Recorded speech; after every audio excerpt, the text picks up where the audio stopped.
என்னம்மா வீடெல்லாம் கூட்டாம அப்படியே வச்சிருக்க? மாமனார் குணம் தெரியாம பேசிருக்கோம். மாமனாருக்கு தெரிஞ்சிச்சு அவ்வளவுதான். வந்தா அப்புறம் திட்டுவாரு. பண்ணு. மாமனாருக்கு தெரிஞ்சா அவ்வளவுதான். ஏமா சாப்பாடு ரெடி ஆயிடுச்சா இல்லையா? துணி துவைச்சு அவர் சுகர் பேஷண்ட். உங்க மாமனாரை பத்தி தெரியாது. சொல்லு சொல்லு கோவம் வரும் அவருக்கு. 10 நிமிஷத்துல வச்சிருவேன். டக்குனு பண்ணுமா. எவ்வளவு நேரம்?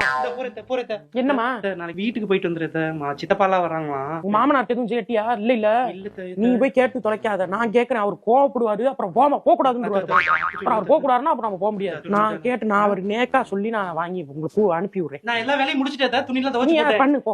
எல்லாத்தையும் துவைச்சு பிள்ளைய பாரு. எங்க அதுதான் வீட்டுக்கு போறேன்னு சொல்லுது. எப்ப பார்த்தாலும் என்னையவே சரி பயமுறுத்திட்டு இருக்கியா பொண்ணா? நீங்க இருங்க. நீங்க ஏன் வர்றீங்க இதுக்குள்ள? அப்படி சொல்லி வச்சாதான் கொஞ்சம் பயம் இருக்கும். நீ சொல்லிட்டு போயிடுற. அவன் குடும்பத்துல இருக்கவங்க என்ன வில்லனா பாக்குறாங்க. நீ நல்லா நேக்கா நீ அப்படியே பேசிக்கிட்டு மருமகளே என்ன பொம்பளை வில்லியா பார்த்தா நல்லா இருக்குமா? ஆம்பளன்னா அப்படி இருக்கணும். நீங்க சாதாரண ஆள் கிடையாது. மாமனார் ஓகே அப்படி